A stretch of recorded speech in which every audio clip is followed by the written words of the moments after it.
Эфирден алықлар вақты студияда Алсын Нұриева исәмсіз. Бүгінгі шарылышның түп темалары.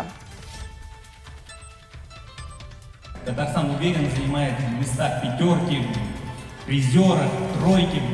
Даже есть позиции, где мы по всеросам заняли второе место, благодаря в том числе и Альметьевскому муниципальному району, который внес существенный вклад в эти победы. Келешек оқу йылына бурычлар, әлмәттә мәгариф хезмәткәрләренең педагогик конференциясе узды. Тылсымлы бизәкләр дигән мастер-класс уздырам. Менә мондый магнитиклар ясыйбыз. Төрле төстәге балалар бик теләп ясыйлар. Китап һәм традицияләр заманча яңгырады. Бөгелмәдә 13-нче китап фестивале үтте.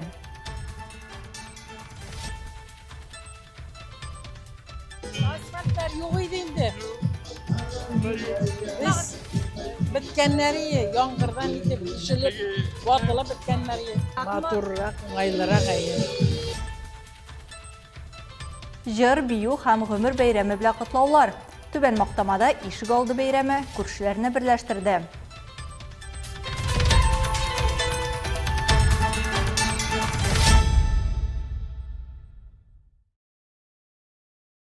$164 урынга исәпләнгән яңа балалар бакчасы, инновацион программа һәм проектлар балаларның гомуми саны кимү. Бу мәсьәләләр мәгариф хезмәткәрләренең август киңәшмәсендә төп темаларына әйләнде. Чара традиция буенча уку елы алдыннан үткәрелә. Мәгарифтә лидерлар, стратегик ориентирлар һәм технологияләр педагогик конференциясе кысаларында катнашучылар агымдагы уңышларга һәм проблемаларга анализ ясады. Киләчәк уку елына бурычлар куйды.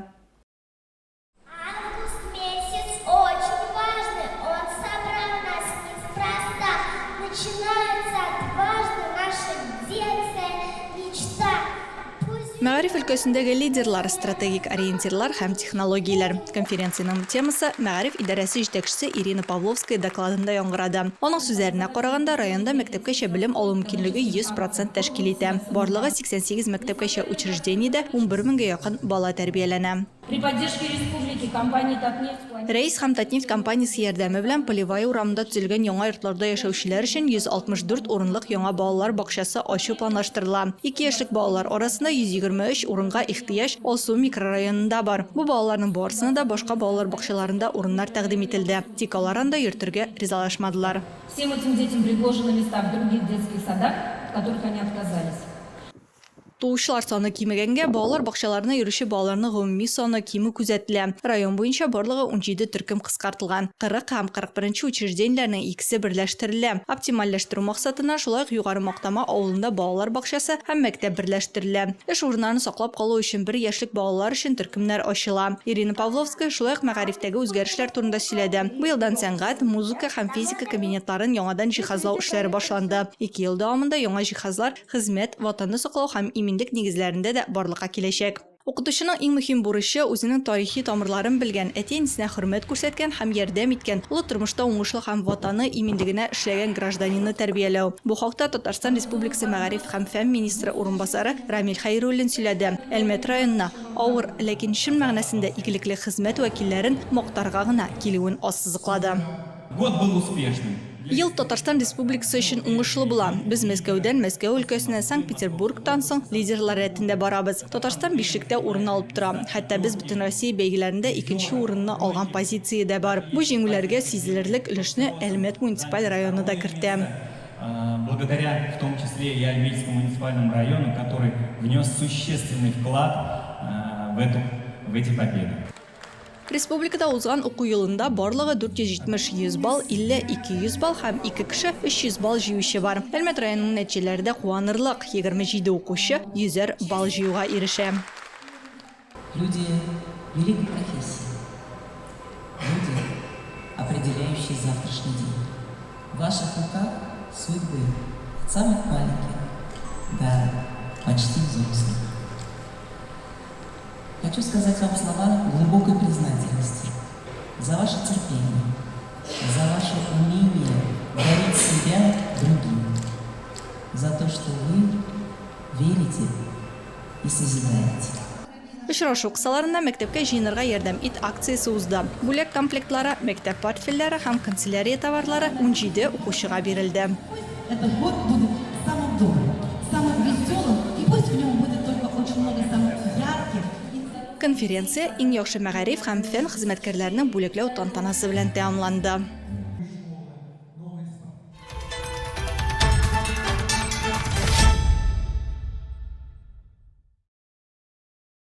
13-нче китап фестивале иҗатны һәм халык мәдәниятен яратучыларны җыйды. Биредә Бөгелмә китапханәләре интерактив китап күргәзмәләре оештырды. Тулырак Айсылу Миңнебаева сөйләр. Өлкәннәр һәм балалар китаплар, фотосурәтләр һәм документлар аша туган як тарихы белән бик теләп таныша. Алар өчен фестивальдә халык традицияләре һәм һөнәрләре турында китаплар, туган якны өйрәнү әдәбияты һәм татарстанлыларның хезмәт һәм хәрби батырлыклары турында җыентыклар тәкъдим ителгән. Тема фестиваля такая достаточно патриотичная. Фестивальнең темасы патриотик, темасы бердәмлек турында. Шуңа күрә күргәзмәләрдә Бөгелмә, аның предприятиеләре турында китаплар куелган. Бөгелмәлеләр безнең китапханәдә булган китаплар белән таныша ала биредә. Кул эшләре һәм иҗат сөючеләр халык һөнәрләре дөньясына кереп чумды. Мастер-классларда катнашучылар милли бизәкләр белән магнитлар һәм брошкалар ясады. Тәҗрибәле хезмәткәрләр осталык серләре белән бик теләп уртаклашты. Бүген менә китап фестиваленә килдек. Мин үзем тылсымлы бизәкләр дигән мастер-класс уздырам. Менә мондый магнитиклар ясыйбыз. Төрле төстәге. Балалар бик теләп ясыйлар. Карабаш китапханәсе Габдулла Тукай турында күргәзмә күрсәтте һәм кунакларны ашыткыдан ясалган үзенчәлекле ипи белән сыйлады. Аның рецептын үзләре торгызганнар. Мин үзем Карабаштан килдем. Электен безнең әби бабайлар бит инде ипи пешергәннәр. Ох, ипи булмаган бит инде кара он булган, закваска дигән әйбер булган. Ул заквасканы бер көндә генә бүген сыман дрожжи белән пешергән 2 сәгатьтә 3 сәгатьтә түгел, аны озак итеп пешергәннәр, мишләрдә пешергәннәр. Пештә пешергән ипинең исе таралган өйгә тәмле итеп, урамга чыккан аның исе. Шундый туклыклы булган. Ничә итеп саклаганнар аны. Элек бит инде булмаган холодильникларда булмаган бит инде. Аны пешергәннәр дә, менә монда аңа тишек булган, аны шул тишеккә элеп киптергәннәр матча башында. Фестиваль тәмамланды, әмма җылы хатирәләр озакка истә калачак. Олылар да, балалар да, шагыйрьләр да, осталар да, укучылар да, артистлар да, барысы да бер зур вакыйганың бер өлеше булып калды әлеге чарада. Айсылу Миңнебаева, Яхин, яңалыклар вакыты, Лучи Әлмәт телекомпаниясе.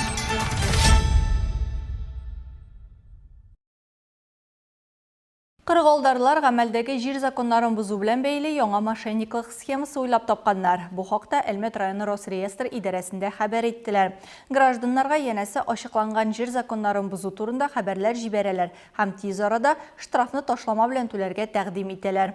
Кыргылдарлар хәйләләренә ничек эләкмәскә икәнен белгечләр безнең төшерү төркем белән уртаклашты. Кыргылдарлар җир кишәрлекләре хуҗаларына җир законнарын бузу турында ялган хәбәрләр җибәрә һәм сылтама буенча күчеп штрафны ташлама белән түләргә тәкъдим итә. Аннары дәүләт хезмәтләре порталында шәхси кабинетка керү схемасы кулланыла.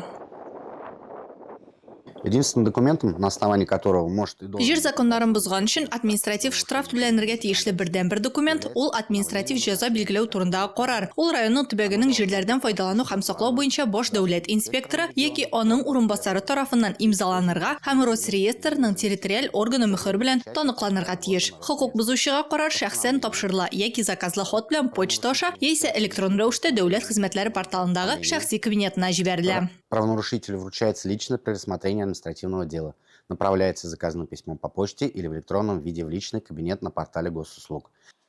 Бернинди очракта да җир кишәрлекләрендә хокук бузулар өчен штрафлар белән хаттагы сылтамалар буенча күчмәгез дип белгечләр. Алар SMS-хат яки социаль шелтәрләрдә мондый административ җәза билгеләү турындагы карарларны җибәрми. Росреестр контроль чара нәтиҗәләре һәм хокук бузу турында беркетмә төзү буенча гына административ җаваплылыкка тарта. Бу чакта җир кишәрлеге милекчесе мондый чараны үткәрү вакыты һәм урыны турында мәҗбүри рәвештә хәбәрнамә ала. Әгәр рәсми белдерү килмичә сезгә штраф түләргә кирәклеге турында хәбәр килә икән, бу кыргылдарлар дигән сүз.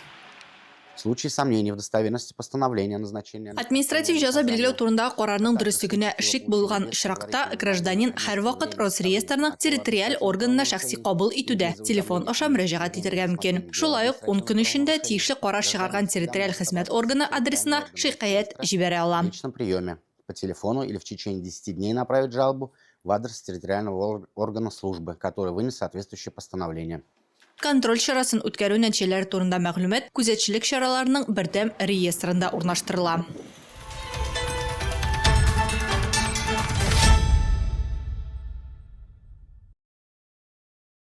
Түбән Мактамада тыл хезмәтчәнен кытладылар. Кичә Мәхмүд Хөснетдин улы Нәҗмиевка 96 яшь тулды. Мәхмүд абый иртәнге сәгатьләрдә үк рәхмәт сүзләрен өендә кабул итсә, кичен кытлау сүзләрен Достоевский урамындагы 3, 5 һәм 9 йортлар ишегалларындагы күршеләр очрашуында кабул итүне дәвам итте. Чарада без дә булып кайттык. Человеку-легенде, легенда Мактамы, легенда Альметьевского муниципального района. 96 лет сегодня, с днем рождения! 96 яшьлек Мәхмүд Нәҗмиев бәйрәмнең мактаулы кунагы булды. Тыл хезмәтчәне тормышы ныклык үрнәге. Аның хезмәт биографиясе иртә башлана. Сугыш елларында яшүсмер чагында ук ул үрнәк колхозында фронтка киткән иратларны алмаштырып эшли. Тыныч вакытта Мәхмүд абый язмышын нефть сәнәгате белән бәйли. Кунаклар аны игътибар белән уратып алды һәм бүләкләр тапшырды.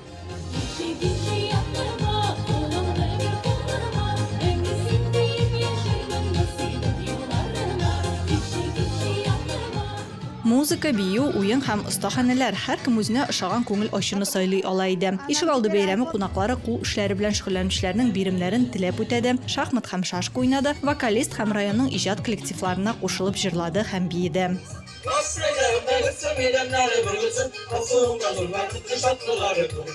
Ләкин барыннан да бигрәк халыкның күптән көтелгән ишегалдының үзгәрүе сөендерә иде. Много хочется сказать, какой был двор тут. Ишегалдының элек нинди булуы турында әйтәсе килә. Бу Мактама үзәгендә урнашкан бердән-бер төзекләндерелмәгән ишегалды иде. Аның үзгәрүендә минем янга килгән заявкалар биргән актив халкыбыз зур роль уйнады. Татарстан Республикасы рәисе шәһәр башлыгы Хәбетдинова Гүзәл Мөдәррис кызына зур рәхмәт. Ул үзе әлеге ишегалды яңартылсын өчен ризалык бирде.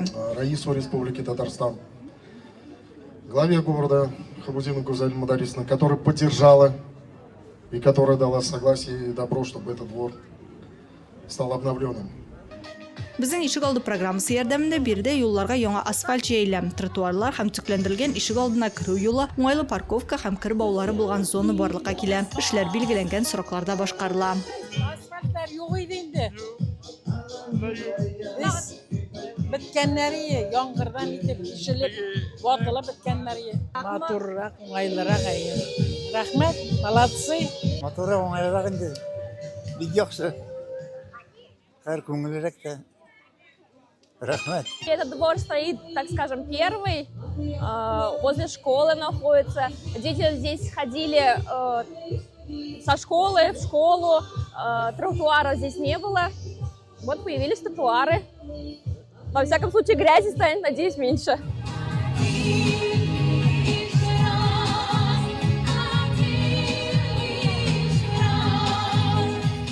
Килгән кунакларны печенье һәм конфетлар белән чәй белән сыйладылар. Бәйрәм кичке 7-гә кадәр дәвам итте.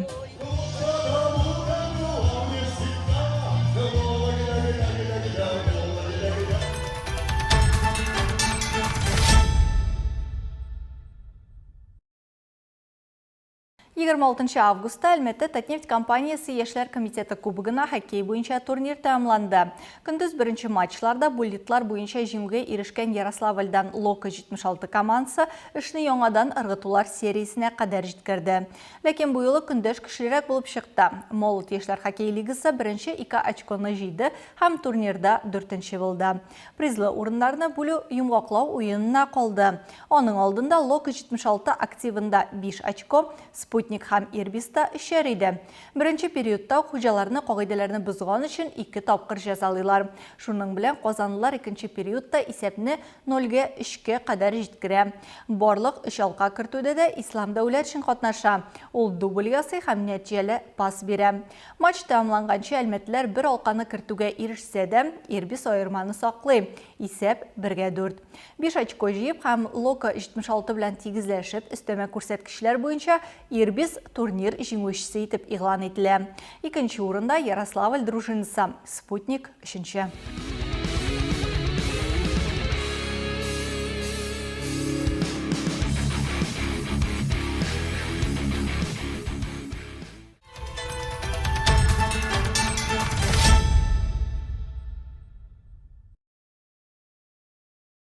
Луч телеканалының 35 жылғы оңайынан бөлеклер іләшуімізді давам етеміз. Есігізге түсіреміз біздің социал шелтерлерді ең яқшы кешкі ош акциясы уза. Бұйылы партнерларыбыз білән бірлікте қолабызның жәмәғат тұқлану нұқталарының бірсіне 2000 сумлық сертификат ойнатабыз. Қотнашу шартлары ғади. Телекомпания біздің Макс каналына һәм ВКонтакте түркіміне язылығыз. Һәм экрандарыңыздағы сылтама астындағы қотнашам түймесіне басығыз. Бірінші жеңуші бұл жұмға сағат 12-де белгілі болашақ. Ескертіп өтек біздің ең қызықлы сюжетларыбыз ресми аккаунтларыбызда орнаштырыла. Мұнан тыш сіз өзіңізде яңалықлар, актуаль оқиғалар һәм проблемалар белән ортаклаша аласыз. Мұның үшін экрандардағы сылтама бойынша күшерге мөмкин. Төбәгебез үшін сыйфатлы һәм мөһим яңалыкларны бергә булдырыйк. Бүгінгі шарлықшта шулар еді. Мин Алсынуриева һәм монтаж операторы Динара Гайнетдинова сезнең белән саубуллашабыз. Сен сау булыгыз.